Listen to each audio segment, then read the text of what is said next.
Stanley presents, oh, hey, that's me, The Further Adventures of Indiana Jones. Excelsior. Welcome. It's time for The Further Adventures of Indiana Jones. Some of the greatest adventures of my life are sitting in this museum. Big deal. Pack your bag, grab your passport, and prepare to go globetrotting with Dark Horse Comics' classic four-color adventures of Indiana Jones. Oh, your teacher. Part-time. Mr. Henry Jones, Jr. of Princeton, New Jersey. I like Indiana. We're named the dog Indiana. Now, what shall we talk about? Hey, Further fans and IndyCast listeners, this is The Further Adventures of Indiana Jones. I am Joe Stuber, joined as always by my podcasting partner for the last 8 years now, we can say it, Keith Voss in Austria. Keith, happy Indyversary, my friend. Has it been 8 years? It's been years. Years and mileage, man. Years and mileage. We do this every time, I know. About Indiana Jones comic books, and we still have, I guess, another 8 to go. More to go. Yeah, well, we've slowed the pace a little bit over the past couple of years, but there's still some cool stuff. Look, we're Indiana Jones 5 talks heating up, so we know we're going to get a comic book adaptation from that. We're going to talk a little bit about that today in today's show. But look, as we've done last year, as we like to do on the anniversary of Further Adventures. So again, happy anniversary. I love doing these with you. Same here. Yeah, I love it. We like to do something a little bit special for the IndyCast listeners out there too. So we like to head into the Raven's Nest. We haven't been in there for a little while, but we're heading in there today. We've got a special guest, don't we? Yeah, we do have a great guest waiting for us in the Raven's Nest today. And you know what? We'd like to talk, we got Indiana Jones and the Kingdom of the Crystal Skull adaptation coming up. Last year, we spoke to the writer, John Jackson Miller. This year, we're bringing you guys an amazing cover artist, guy that's done tons of stuff, Star Wars, couple of our favorite Indiana Jones Dark Horse comics. We're going to be talking to Hugh Fleming today. Yeah, we are going to be talking about Indiana Jones comic book covers. We're in the Dark Horse years, as you mentioned. Yeah, last year we wanted to get to Crystal Skull just because of the 10th anniversary, so we thought that was cool. But now we've kind of come back around, and chronologically in the comics we're discussing, we're at Kingdom of the Crystal Skull. But before we get to our review of it, man, we thought, well, wouldn't it be cool to talk to the cat that put the covers together for these amazing books? And he's done so many other Indiana Jones books, covers for Dark Horse that we talked about. We want to make a reference to Paul Shipper did an amazing interview with Hugh Fleming for the Raider.net. That was back in 2002. So they got to talk, some nuts and bolts of the different comics, did a little bit of Star Wars. But we wanted to catch up with him now today, too, and hear from the man himself. What do you say? Why don't we head into the Raven's Nest to talk with Hugh Fleming?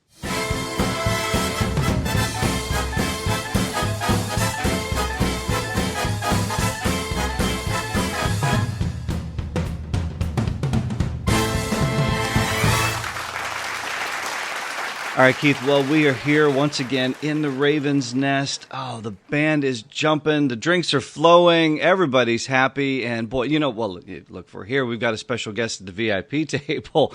We are here to welcome in, we've been wanting to have this gent here for quite a while now, legendary indeed. Indiana Jones artist, Hugh Fleming. Hugh, welcome to the India.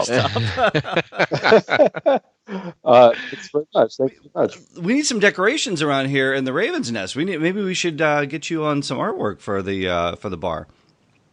Sure, do it. Do it. What would you if you exactly? I would like it. I would like an Indiana Jones rocks. That's what I would like. Instead of the Star Wars rocks is great, but I mean, come on, we need an Indiana Jones rocks. Keith jumps right to it, man. That's what we've been waiting for. What do you think about that, Hugh? I'm not confident that would work at all. If you were to do it, how would you approach that? Oh no! I'm putting you on the spot already. Oh no, I can't even. No, I couldn't do it. I wouldn't do it. I'm sorry. It's a bridge too far. Well, Indy would be lead singer, right?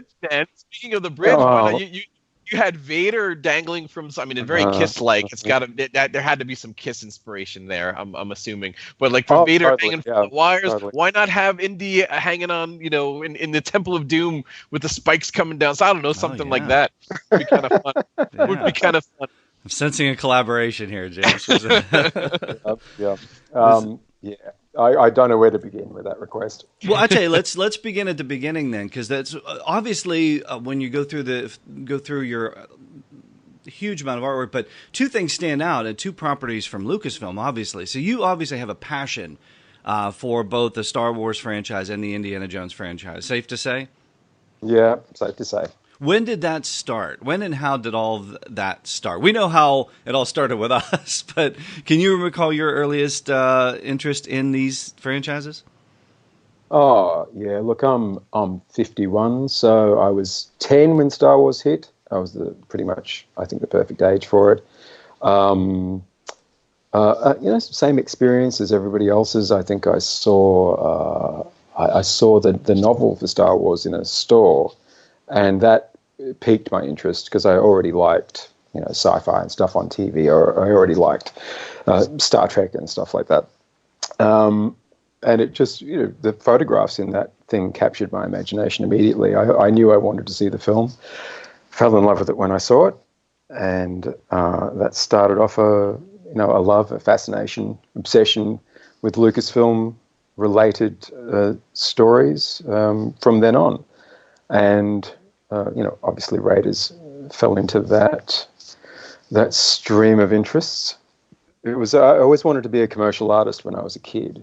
But I never imagined as a kid that I would ever be painting Star Wars or Indiana Jones for a living at any point. When you say a kid, like how old were you when you wanted to be a commercial? Like, because usually kids, they purchase the products, but then they're not thinking with an eye of, I'd love to be an artist and sell these things. What was it that sparked that at such a young age? I think I knew I wanted to be an artist of some sort. I thought I wanted to be a commercial artist. I thought that meant drawing Mickey Mouse and the stuff that I drew as a 6-year-old. Okay. And I later found out commercial art was a lot more boring than what I'd imagined. And I don't know at what point I thought it was possible for me to paint these sorts of things. I think comics were an inroad to that style of illustration, which I came to appreciate when I got into my teen years, and I became a big movie buff, and I was going to the cinema every weekend and admiring the posters that were coming out, and the Temple of Doom B-Style one-sheet by Struzan was perhaps the first poster that I ever saw that made me want to do that sort of work. There was something about, it's a brilliant one-sheet. It's my favorite poster of all time. I agree. It's one of mine as well. Yes. Yeah, it's beautifully designed, beautifully rendered. It just captures the movie perfectly. And it was at that point I thought, I'd like to do something like this. I thought I'd like to paint movie posters, but that was certainly completely out of the question for someone living in Australia. It became even more out of the question as the 80s moved into the 90s, and illustrators were being retired from movie poster design. So I think there was a point somewhere in the late 80s where friends of mine started getting me into comics. And they got me into the usual stuff. They said, you've got to, my friends who were film buffs said, you've got to read Dark Knight, you've got to read Watchmen, you've got to read all these cool things that are coming out. So I started doing that. And at some point, another friend introduced me to The Rocketeer by Dave Stevens. And Dave Stevens instantly became my favorite comic book artist, and The Rocketeer instantly became my favorite comic, obviously because of the similarities to Indy and that throwback 30s pulp style. So that interest in painting poster type illustrations started to converge with my interest in comics, and it was around 1990 that I first went to San Diego Comic-Con to try and get some work doing covers for the first time. And around that time, that's where you met some editors from Dark Horse. You and your friend Pete Ford had I'm a so proposal. glad I'm glad you've done the research. I hate going through all this stuff. No, there was a proposal for a 4-issue Indiana Jones series that you guys wrote and started to put together. Indiana Jones and the Lost Horizon. That's right. Yep. Which I mean, we really wish would have come to fruition. Well, this is one of the ones. This is like one of the greatest Indiana Jones mysteries of all time. I think we've kind of alluded to this a lot, but it's one of those things that we always talk about. Especially on Further Adventures, we always talk about like maybe projects that didn't happen or artwork. We love discovering artwork that didn't make it or things like that. But Keith, and correct me if I'm wrong, I think this is, of all the characters in the Indiana Jones universe, Abner Ravenwood, I think, is the biggest mystery in this universe. And Hugh, you were going to unwrap the mystery, right? We were. This is Wilford Brimley. Wilford Brimley. That was. I don't know who said it first, me or Pete, but we were just discussing doing it as a prequel and bringing in Abner Ravenwood, and I think we both agreed Wilford Brimley was a type that we could see fitting into that character well. But we knew nothing about the character. He could have been anybody. Could have been any character actor, really. It could have been Robert Duvall, or it could have been Henry Fonda. It could be any number of people that would have been a good Abner. But that was our choice. Yeah. Yeah. Great choice. Great choice. I mean, Abner is definitely one of those mysteries, and I definitely, way back when I saw that Wilford Brimley was the likeness, I was like, yeah, of course, perfect. Well, what do you think about the theory? I mean, there's always the theory going around, and I guess in the original script for Last Crusade, just to kind of a little bit of a sidebar here, what do you think of the theory that the character known as Fedora in the opening of Last Crusade, he was supposed to originally be Abner Ravenwood? Whose theory is this? Is this just a fan theory? It's a bit of a fan theory going around, but I mean, originally in one of the first drafts of Last Crusade, it was written that character was supposed to be Abner Ravenwood, and then they wound up kind of like pushing that to the side, and then just kind of giving a very generic name of Fedora to the character, and nobody ever really knew who it is. But yeah, I wasn't aware of any of that. Ah, well, there you go. We're learning a little something. Something I really love, I mean, we can get into a little bit more of Lost Horizon, but something I really loved that you guys were going to touch on in your story was the explanation of sorts as to why Indy's attitude is somewhat inconsistent between Raiders and Temple. I love that. The superstitious hocus pocus. So, earlier he'd seen Mola Ram kind of ripping a dude's heart out of his chest while still alive. What went into like some of these story conversations that you get when you guys sat down and you wanted to talk about this story? What were some of the things that you really wanted to touch on and kind of bring to the world of Indiana Jones? Well, if I'm being brutally honest with myself, I think the story, as we conceived it, it fell into sort of the traps of very fanfic type prequels, and we had the headpiece and stuff of Ra was one of the central things in it, and it was going to be hidden in a Chinese warlord's treasure chest that had been abandoned in this Shangri-La in the Himalayas. So I think, we were coming at it just as fans, regurgitating a lot of things that we'd seen in the movies, and I think we approached Dark Horse with no experience or connections in the industry, and I think it was just the sheer. It was the artwork that helped us sell it that got them very interested, but I think Pete and I both understood that the tone of the thing and the sense of spectacle. There were some big set pieces in it that were probably quite good. I think we went in as fans, and if I was to be honest with myself, I don't think the story was as good as it could have been. And we didn't get to develop too far before it was cancelled, unfortunately. But there were things. I think a good Indiana Jones story starts with the treasure. It starts with the MacGuffin. Yes. What is it? What's the legend behind it? what are its powers, who wants it, and all of those things inform the story, and the story grows out from there. You know, your location, and who your bad guys are, and we were falling back on familiar things with the story. You know, Abner and the Staff of Ra, and even the Lost Horizon. We were borrowing from the story of the Lost Horizon. I don't know if you guys are familiar with that. Yes. Mm-hmm. You know, the old book, the 1939 picture, the 1970 musical. Not that we were not that we were borrowing from that. But I mean, there are a lot of cool things in the story that we came up with. A lot of cool textures, and you know, we understood the character, and I think that's what got us over the line with Dark Horse. You know, there's a point where we were assigned an editor. We got assigned Ryder Wyndham, who has gone on to write a number of those Star Wars books. Yes, and a couple of Indiana Jones books as well. Did he really? Okay. I think he wrote a Indiana Jones and the Pyramid of the Sorcerer. That was Ryder Wyndham as well. Yeah, so he's also stepped into that world as well.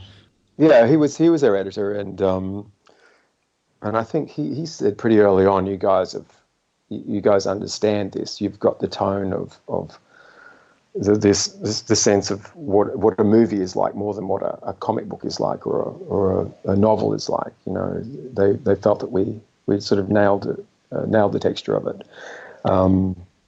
But in many ways, I think had we completed it, I would be looking back at it with a little bit of disappointment and embarrassment.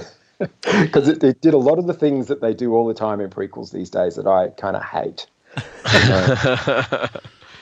What was it that you didn't like? Well, it was fairly derivative, you know, and it was leaning on stuff that we already knew about. There were some new characters in it, but you know, to be leaning on Abner Ravenwood it's a pretty big crutch. I'm not sure if it's really up to us to decide what Abner Ravenwood looks like or how he behaves. Okay, that's the question. That's what Keith and I want to get to is why do you think it is that we don't go near this character? He's almost become like Mrs. Wolowitz in Big Bang Theory. Like you never see her, you know, or was it Vera in Cheers, Norm's wife, or Carlton the doorman? If I want to go way back for listeners that have no idea what I'm talking about now. Why is Abner Ravenwood like this untouchable character, and maybe even tied into why this project didn't get off the ground? I don't know. It wasn't about that. We were really surprised that they were fine to go with our version of Abner. So I don't think they cared so much at the time. Do you guys know anything about other authors who have tried to touch on that area and have been? I think, Keith, the only thing I think I can recall was in Further Adventures in the Marvel book where there was that. Was it a two-parter that we covered? That it was the search for Abner and the search for Abner, right? Maybe he was at the end. Maybe it wasn't him. Well, wasn't that also kind of connected slightly to like Lost Horizon and like kind of in Shangri-La sort of thing? Story. And there was a character with a mask on, and you were never quite sure if it really was Abner or not. Yeah, there was one panel where there was a hint where he said something that was like, oh, that's probably Abner. Right, exactly. Yeah. But then, of course, they never really kind of confirmed whether it was Abner or not. Right. It was a great story, great two-part story. But aside from that, I don't think I'm trying to think if he's been in any of the novels. I know that he was mentioned in some of the Rob McGregor novels. Right. But other than that, I mean, I think what really is kind of, but not as an active character. Abner, right? Not as an active character. Him working with Indy. What's so mysterious about Abner is like you see Indiana Jones and who he is, and you're like, wait a minute, there's a guy out there that kind of taught this guy. That's my point. This stuff. Yes. You know exactly. So I mean, who could this guy possibly be? I mean, like, what is this guy capable of? So I think the mystery behind Abner is like it's maybe better left untouched. But yeah. Well, I agree. I agree. Okay. Yeah.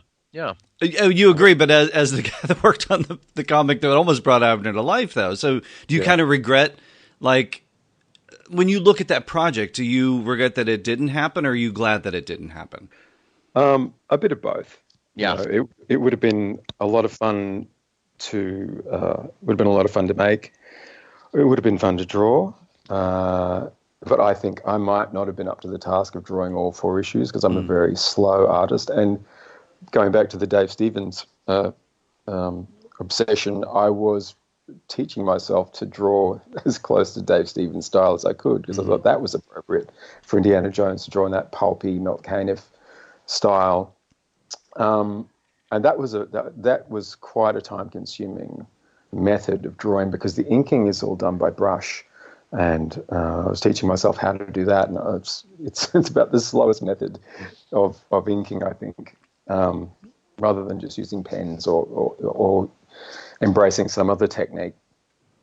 So it would have taken a long time. I think I probably would have been bumped from the last couple of issues, and they would have brought somebody else in and finish it up. Yeah. Look, I think we probably would have had lots of arguments with Ryder because he's a very strong personality and a very smart guy. And I'd say, we would have butted heads on a lot of. I think you referenced this in the Raider.net interview too, where I think you'd mentioned about how just being as young as you were, that you have a different perspective on things now. Is that safe to say, or how can you take us back to young Hugh Fleming? What was he like at that time? Oh my God, he was an arrogant hothead. Definitely a hothead. Maybe a bit of a passive aggressive hothead. Very Indiana Jones-like, right? Yeah, not in a good way. Okay, fair enough. And Ryder would have been the Abner Ravenwood that I ended up having a falling out with. But yeah, I butted heads with him on a very stupid issue. I was complaining about choices to flip the artwork on the cover, and I was complaining about the printing, and I was doing all sorts of things that were really not my business to do, and he really he put me in my place, and I deserved it. And we're certainly friends now, all water under the bridge. But yeah, I was a very way too cocky young artist. I was in my mid-20s at the time, and yeah. Well, speaking of Ryder Wyndham, just to touch back, he was your editor when you were at Dark Horse, and he was also the editor on Thunder in the Orient. So you want to tell us a little bit about how Thunder in the Orient came about? How some of those. I mean, those covers are some of our favorite covers. Absolutely, they're absolutely fantastic covers. And something that Joe and I like to talk about quite a lot is that you seem to take pride in creating scenes that don't look like they come from photo references. You want to touch on why? That's why they're my favorite cover. Yeah, they just like absolute. They're fantastic covers. You want to touch a little bit about why you chose that kind of style over some of the more regular. Okay, that's obviously from Temple of Doom. That's obviously a picture from Raiders. Is there a reason why you wanted to go in that direction? Yeah, well, I know as a fan, if I see a still recycled directly from one of the movies, it's not transporting me into the world of that particular story. So if I see a really obvious rip of a still, or just a still that's been modified in a very obvious way, it doesn't sit well with me. So I do my level best to disguise the origin of the still, reshoot reference of figure reference for the character or characters that I'm working on. Stick a head from a screen grab on a fresh body, and just to try and disguise the origins of the reference and make the viewer feel like they're seeing a whole new story.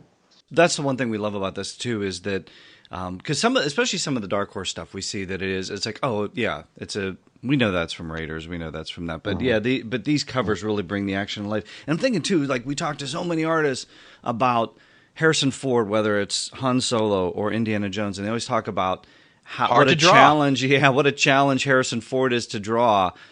Just because he doesn't have those classic features, like that are the easy to go to. What did you find as far as approaching bringing Harrison Ford to life in the comic book world? Did you find it easy? Did you find it challenging?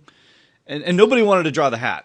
Everybody hated the hat. Oh, yeah. Well, there's a difference between painting a cover with reference that you've sourced, which is pretty much just copying from a photograph, and drawing out of your head a character and capturing a likeness and getting a hat right. So I didn't have to bother myself with that stuff. I did a little bit of it in the proposal that we put together for The Lost Horizon. I created half a dozen panels and pieces of artwork, and I actually didn't find it so difficult to get Harrison Ford right because I know his face so well. I've been drawing him since I was a kid, and the first thing I bothered to paint, to actually sit down and seriously start painting after I fell in love with the Temple of Doom B sheet, was just a still of him from Raiders grabbing the idol from the start of the movie. And I just copied a photograph and did that as a project in high school. And that was the first thing I actually really tried to paint properly. And he's a subject that I return to again and again as a geek, as a fan of his, as someone who idolized him so much when I was a teenager. I mean, he was my idol. He was someone I wanted to be like. I think we were all in that boat at one point or another in our adolescence. Yes. And I knew his face so well. I knew the little ticks and the little differences, and the way that his nose bends a certain way. If you notice that, it sort of curves to the right. So if you're drawing him with his left side of his face showing, the nose looks straighter, and you're looking at him from the right, it looks a bit more hooked. Where the scar is and the angle of it. Like I could tell instantly if I saw a photograph that had been flopped in a magazine, I knew that it was back to front because you could just tell. The nose is going the wrong way. And exactly. You've been looking at that face for a long time. Yeah. I mean, not only Harrison Ford's face, but when you after Thunder in the Orient was finished, you moved on to Spear of Destiny in 1995, and you also did a pretty good Sean Connery as well. So I mean, you want to tell us a little bit about Spear of Destiny and basically giving us pretty much the sequel to Last Crusade. I mean, that is, I mean, we finally get to see Henry Sr. again, and what were some of the memories of Spear of Destiny? I didn't really. I think I read the script. I was given certain scenes that they suggested that I render. There's not much to remember. It was just another indie assignment. I didn't pay a huge amount of attention to the story. The story, okay. I didn't actually read it in the end. Oh, okay. I guess a lot of fans are mostly lukewarm to it. I mean, I remember really not really being my favorite indie story. But in all fairness, too, I think that's that period of time too, where even for us hardcore indie fans, I think that was sort of a time where our interest started to wane a little bit too. I know mine did. I can speak for myself, but it was kind of like that. They weren't making any movies anymore. They weren't really doing anything with a character. Young Indiana Jones Chronicles, it came, but it wasn't quite the same. As the Harrison Ford adventures, although one of them did have a Harrison Ford, bookend on it. But I think it was kind of that time period where we were all like, okay.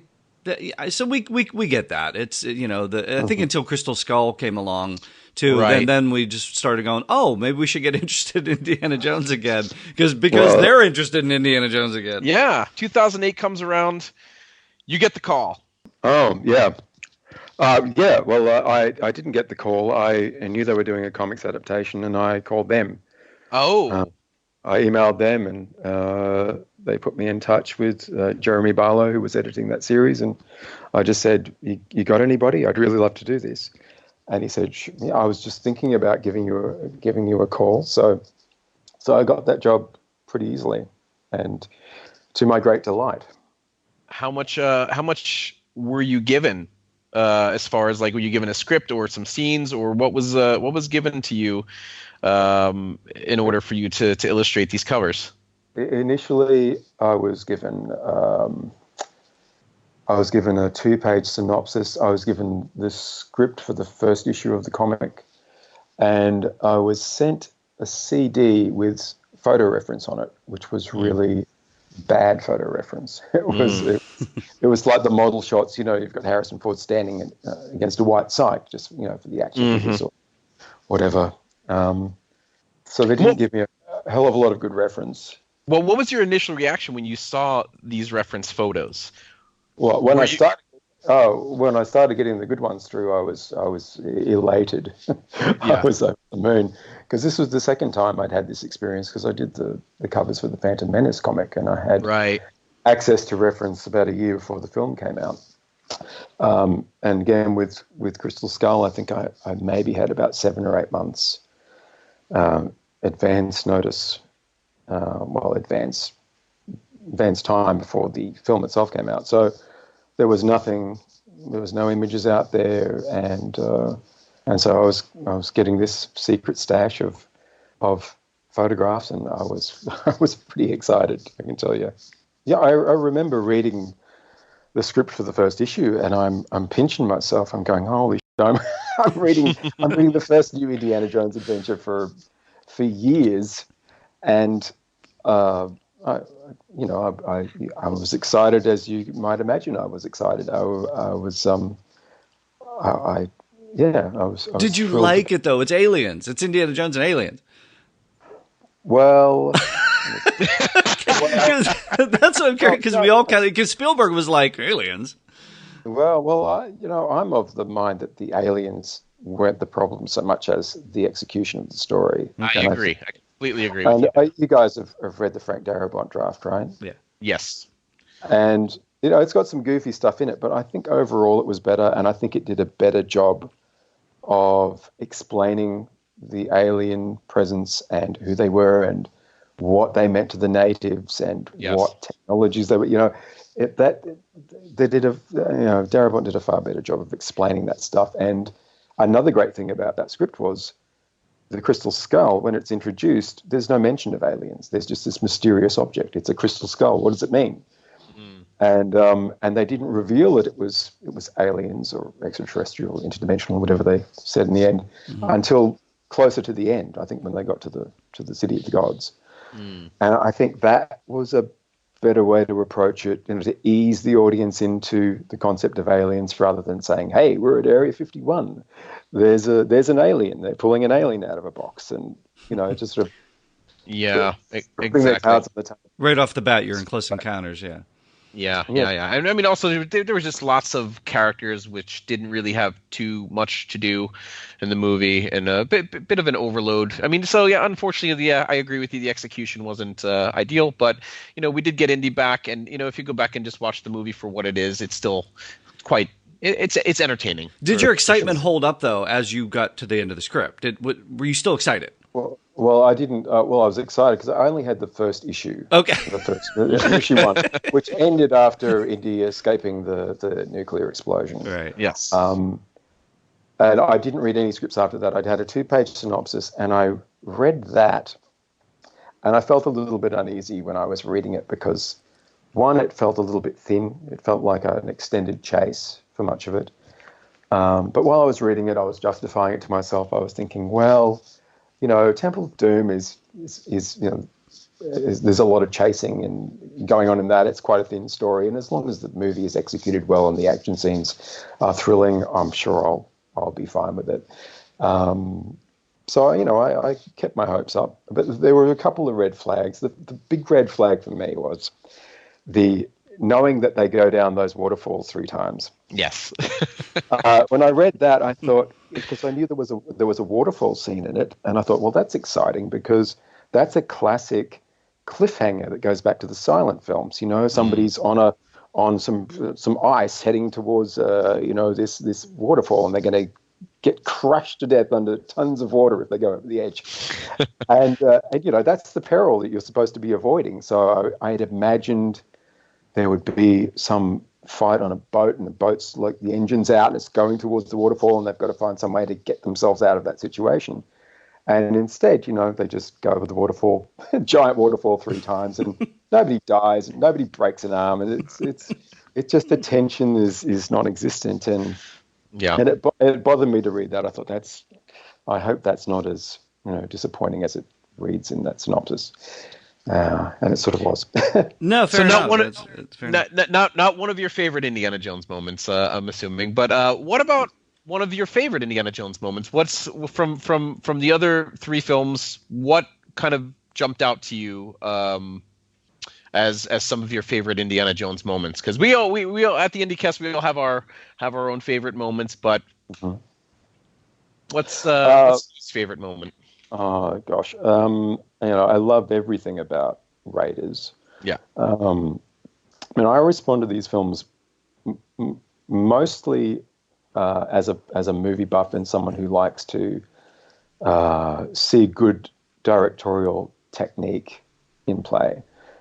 Seeing strong direction and good compositions and good blocking and Raiders is just perfect. On that score, and it has so many brilliant moments, and Temple, and it's the action as well. I really respond to very, very well done action scenes and set pieces. So Raiders has those in spades. Temple of Doom has those in spades. So the first two are absolutely my favorite. Temple of Doom's a little bit below Raiders. It's nowhere near as good a film, but it's almost equal favorite for me. And my favourite moments are always those moments where the suspense is, you're biting your nails and you're on the edge of your seat. And, I love the flying wing fight. I love the truck chase. I love the rock crusher. I love every little bit of action in Temple of Doom. I love spike chamber sequence. Mine cart. Yeah. The bridge. The rope bridge is for me one of my favorite moments. Yeah. And even, Spielberg, who's long dismissed Temple of Doom, even he says the spike chamber sequence is one of the very best. He's very proud of that. Yeah, and he should be proud of it because it's a spectacular, brilliant sequence. I just remember being in the cinema and those spikes coming down, pushing Indy's the brim of his hat down, and I feel like everyone in the cinema had shrunk down about 6 inches in yes, yes, absolutely. And then that exhilarating laugh of Willie coming in and hitting her butt against the door, and it all starting again, and the thrill of Indy just grabbing his hat in time. There you go. It's one of the most exciting sequences. At the end of the day, Indy's going to get out, right? He's going to escape. He's going to. But the question is how. The art of it is in fooling the audience into thinking that he's not going to make it out. Exactly right. Exactly right. He's going to die. Yeah, because I must have seen Temple of Doom, 50 times. It is, for me, my personal favorite Indiana Jones movie. It's like you said, it's not the best. The honor always goes to Raiders. We always talk about this, but I love Temple just simply for those moments, like you said, the spike coming down across the hat. I could watch that movie tomorrow and still think, "Oh my goodness, is he going to get out of this?" Because it's just so well executed. It's such an amazing combo too of the things that we love from 30s movies is the action and adventure of the 30s serials, but also the screwball comedies too. You bring that in. I don't think it ever gets the credit it deserves for that because the Willie character is always much maligned, but I kind of like the screwball comedy aspect of it. I absolutely do as well. Yeah. Oh, it's Temple of Doom. It embraces fully its roots in 30s pulps and the old fashioned, somewhat politically incorrect stylings of those old films. And Spielberg, he's a old Hollywood director in his heart. He's more Michael Curtiz than any of his contemporaries. He was just making a movie from the 1930s with a modern polish on it. And that screwball comedy aspect, which some people just don't respond to that style. They think it's corny or it's snappy dialogue that's running a mile a minute. Some people just don't respond to it, but I certainly do. Yeah, I love that. We talk about favorite moments and least favorite moments in the movies. What about favorite and least favorite moments on your covers? Is there anything in your history of Indiana Jones covers that you're particularly fond of, and anything that you're particularly upset about? I know there's some missing items in some of the covers. Yeah. The first couple of Thunder in the Orient ones I did were good pieces. I I mean, the first one I have a lot of fondness for, the issue 2 of Thunder in the Orient, because it was the first time I got to paint Indiana Jones professionally. The second cover with the swordsman about to try and behead Indy, I think, is a really good, really dynamic cover. The Spear of Destiny #1, I like a lot, even though they mutilated it, as sometimes happens. Well, they removed Indy from the cover, didn't they? Like there was an exploding car, or no, there was an exploding car in the foreground, and Indy was running from it. Yeah, and Lucasfilm, they can make arbitrary decisions about things. I sometimes they just, I don't know. It's hard to explain. I don't think they want to engage necessarily with the artist a lot of times, so they just go, get rid of that. We don't want to have a discussion about it. We don't want a big argument or a big hoo-ha about this element. Just get rid of it, and don't tell them you're getting rid of it. And look, back in those days, I was a bit pricklier, so I'm sure they didn't want to break the news to me that they'd cut a whole chunk out of the painting. So that's disappointing. There are some that are better than others. My Crystal Skull covers. The second one, I had some difficulties with Indy's likeness or the color, and I just didn't like the way that came out at all. And I've since repainted Indy's face on the original art. Hypocritically creating my own special edition. Director's cut. Well, I usually don't go in for it all. You got to paint Oxley on that, so I know you had initial, because we kind of go back to the Abner Ravenwood. That was the whole theory at the beginning, was that that character, Hertz character, was going to be Abner Ravenwood. Did you get any sense of that during your process, that this might be Abner Ravenwood? Oh no, because I knew it wasn't. Okay, I mean, specifically, you knew it wasn't. Yeah. Okay. Yeah. I had friends asking me, is it Abner Ravenwood, and I couldn't say anything. Oh, they were okay. desperate for it to be Abner Ravenwood. But you knew, no, my story's still safe. It's still safe in the archives. The other one I wanted to ask you about too was Spear of Destiny issue 3, where Indy is being weighted down and drowning. Yeah. I'm just kind of your inspiration for that, because it's such a unique cover. It's and again, it's that Indiana Jones that we've never seen before. That's why I love about these covers, that they just jump off the newsstand at the time. What was your inspiration for that, and what do you think about that cover?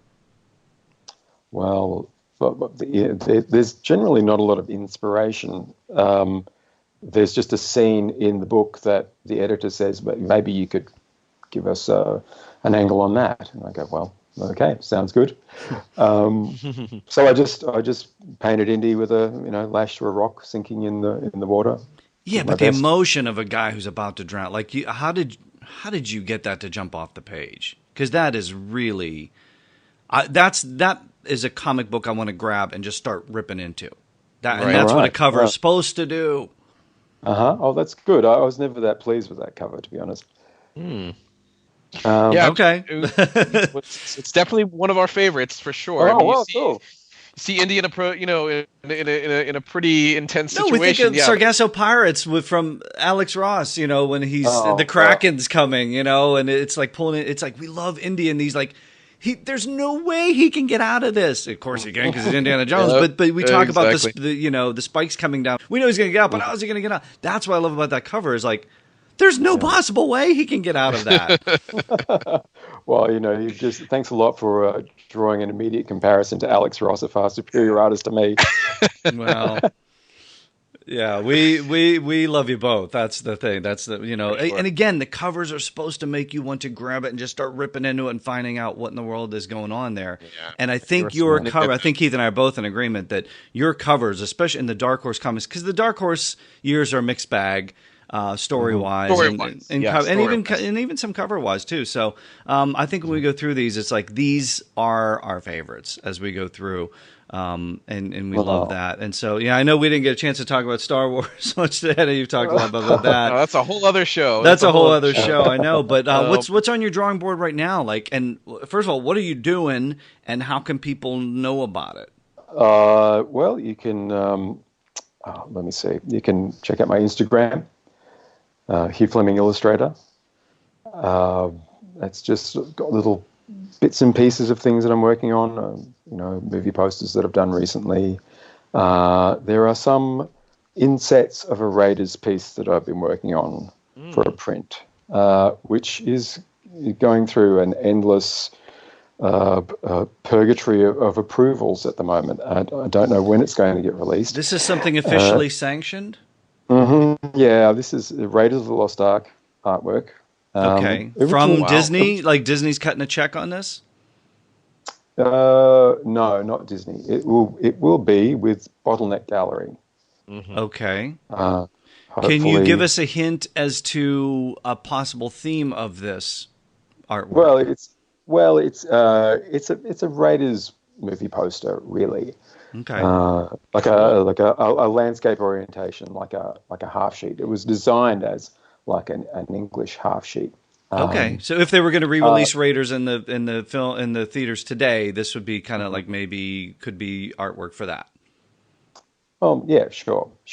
Okay. But it was intended as a movie poster, with a logo and credit block, and the license doesn't allow. The license that Bottleneck has for Indy doesn't allow for a credit block, so it would just have a title on it, and unfortunately, it has to be the Indiana Jones and the Raiders of the Lost no! Malarkey.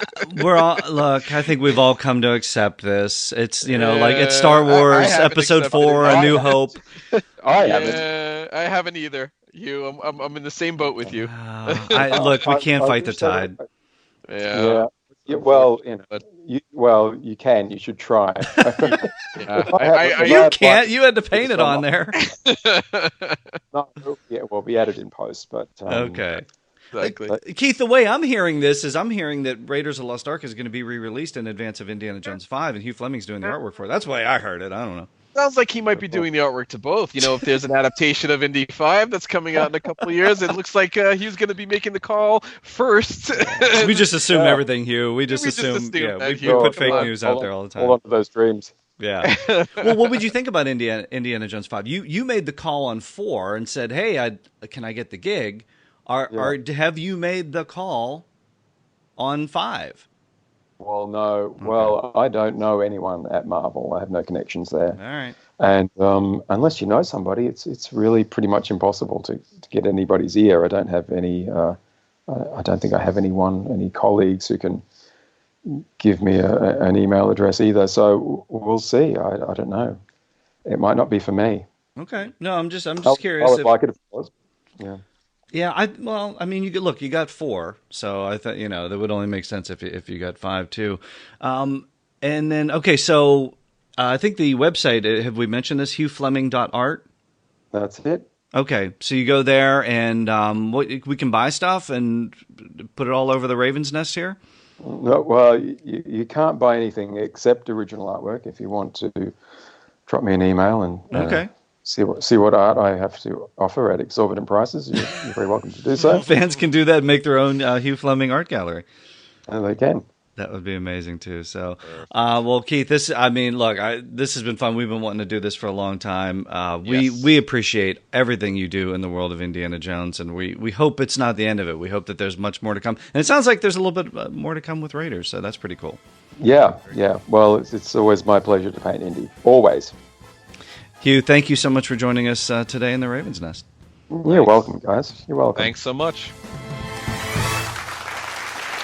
Boy, that was so much fun hanging out with Hugh Fleming in the Raven's Nest, Joe. We found out so much cool stuff. Yeah. So much cool stuff about Indiana Jones. What a way to celebrate an anniversary, man. That was fun. Yeah. I love that. Talking a little bit about Lost Horizon, too. That Lost... for lack of a better word, Indiana Jones adventure. It's some interesting information there. Finding out about Abner, a little bit about how he's kind of glad that comic didn't actually maybe get released. Yeah, I don't know if I can go with you guys on that. I want to see an Abner story because look how crazy we all get about Fedora, and it's like, hey, Fedora, and he got the Fedora, and he's like, hey, kid, you don't have to like it all the time, and like we love Fedora in Last Crusade, but he's not the guy that inspired Indy. He just gave him a hat. Yeah, but everything They happened knew each other to for like Indy 2 on that minutes. day. Everything happened. It was because of that guy. That's because it's all we have. This is all we have. And so, there's this super cool guy. But no, Abner's the guy that made Indiana Jones. If there's a reason Indiana Jones is Indiana Jones, it's because of Abner Ravenwood. And I can't believe we haven't gotten a proper Abner Ravenwood story out of this. I mean, who knows? Look, Disney. We've talked about this a lot. Disney bought the rights. They have it. We know they're going to do more movies. Harrison Ford joked that nobody will play him, but that was actually kind of a funny line. He mentioned Chris Pine, but I think he meant Chris Pratt, and then that got me thinking, well, Chris Pine, that would be a pretty cool Indiana Jones, Wouldn't be terrible. Wouldn't be terrible. So I think we know we're going to go back to that era of Indiana Jones, but who's to say we couldn't go back even a little further, even in some flashback years, and get a proper Abner Ravenwood Indiana Jones tale? I don't know. Maybe we'll get an extension. Like, look, what's the hot topic now? You have all of these shows that go back and revisit. It happened with Twin Peaks. It's happening with Full House. Why not go back and continue the Young Indiana Jones Chronicles again? You know what? Throw it on the new Disney streaming service. A continuation of Young Indiana Jones. It could be an animated. Yeah, it could be an animated. It could be animated. We finally get that Abner Ravenwood story, maybe a young Belloc story, something like that. Yeah. Come on, give us a 10-episode series. We're getting The Mandalorian soon. Why not give us a prequel Indiana Jones series right before Raiders, or maybe 5 to 10 years before? Disney, let's do it. Come on. Because there's only so much you can do with Harrison Ford at this point. I think maybe he's got one more. He's starting to look like Wilford Brimley now. I think he's going to go to diabetes and the oatmeal. I'm Wilford Brimley, and I'd like to talk to you for a few minutes about diabetes. So anyway, but no, that was fun. We love talking to Hugh Fleming. Again, check out that Raider.net interview. Some of the pictures are there. The art, the cover art for Lost Horizon, the sketch of Indiana Jones and Abner Ravenwood, that's there as well. We're going to try and see if we can get that up on the Facebook page too, but check that out. Some of that artwork that we were talking about, some of the Altered Spear of Destiny artwork, the Thunder and the Orient artwork, that's all up on there. Check that out as well. Very interesting stuff. Okay, that's it for the day then. All right, that is all the time we have for today. Keith, again, happy anniversary. And to Ed, man, thank you for letting us do this for all these years. We love doing this. We love talking Indiana Jones and Indiana Jones comics. Absolutely. Thanks so much, Ed. Thanks again to all the Further fans. We want to hear from you guys. We're going to be reviewing next time the adaptation of Indiana Jones and the Kingdom of the Crystal Skull. We want to hear from you guys. Don't forget to get in touch with us at thefurtheradventures@gmail.com. Send us your review. Chris Allen, I'm looking at you. Wink, wink. He always sends one in. I love it. Don't forget to visit our Facebook page at The Further Adventures of Indiana Jones. And we are really looking forward to hearing you guys. And Joe, happy 8th. Happy 8th. Here's to many, many more. And we'll be talking about Kingdom of the Crystal Skull next time on The Further Adventures of Indiana Jones.